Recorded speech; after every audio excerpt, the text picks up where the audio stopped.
Salam sigap dan shalom. Renungan kita pada hari ini, Selasa, 10 Januari 2023, berjudul Berdamai dengan Tuhan dan Manusia. Ayat intinya terdapat di dalam Amsal 12 ayat 20. Tipu daya ada di dalam hati orang yang merencanakan kejahatan, tetapi orang yang menasihatkan kesejahteraan mendapat sukacita. Pena Inspirasi menuliskan yang dimaksud dengan judul renungan kita pagi ini, Berdamai dengan Tuhan dan Manusia, adalah sebuah panggilan kehidupan yang praktis agar kita bisa senantiasa bersukacita dan bergembira sebagai faktor yang menunjang kebahagiaan sejati dan sarana untuk memulihkan hubungan kita secara vertikal kepada Tuhan dan horizontal dengan sesama sebagai berikut. Pertama, ciri-ciri orang yang berdamai dengan Tuhan dan manusia. Bila mana orang itu selalu memelihara wilayah damai dalam kehidupannya dengan cara memandang tempat di mana ia terakhir sekali melihat terang.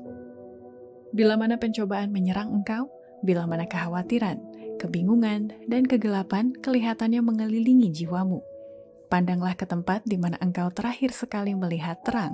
Beristirahatlah di dalam kasih Kristus dan di bawah perlindungannya. Memasuki persekutuan dengan Juru Selamat, kita memasuki wilayah damai. Kedua, ciri-ciri orang yang berdamai dengan Tuhan dan manusia, bila mana orang itu selalu melatih jiwanya dengan disiplin yang keras, menyalipkan diri sendiri, dan menanggung kesulitan dalam pengalaman kerohaniannya.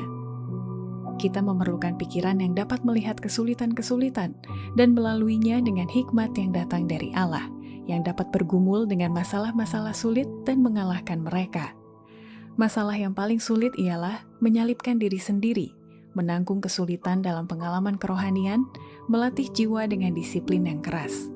Mungkin pada mulanya ini tidak akan membawa kepuasan yang terbaik, tetapi akibat yang datang kemudian ialah kedamaian dan kebahagiaan. Ketiga, ciri-ciri orang yang berdamai dengan Tuhan dan manusia, bila mana orang itu selalu memelihara dan menjaga hati nurani jernih yang membawa kedamaian yang sempurna dalam hidupnya. Semakin engkau mengecap kedamaian dan ketenangan pikiran surgawi ini, maka itu akan semakin bertambah. Itu adalah kesenangan hidup yang mengasyikkan, yang tidak mengeluarkan seluruh tenaga moral ke dalam kepastian mental dan moral, tetapi membangunkan mereka kepada kegiatan yang semakin meningkat. Kedamaian yang sempurna adalah sifat surga yang dimiliki oleh para malaikat.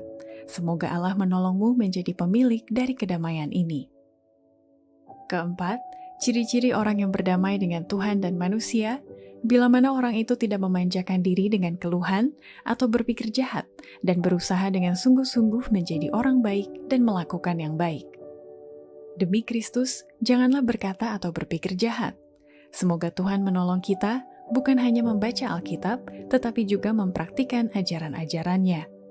Agen manusia yang setia dalam pekerjaannya, yang mempersatukan kelemah lembutan dengan kemampuannya, keadilan dengan kasihnya, menyebabkan sukacita di antara makhluk-makhluk cerdas surgawi dan kemuliaan bagi Allah.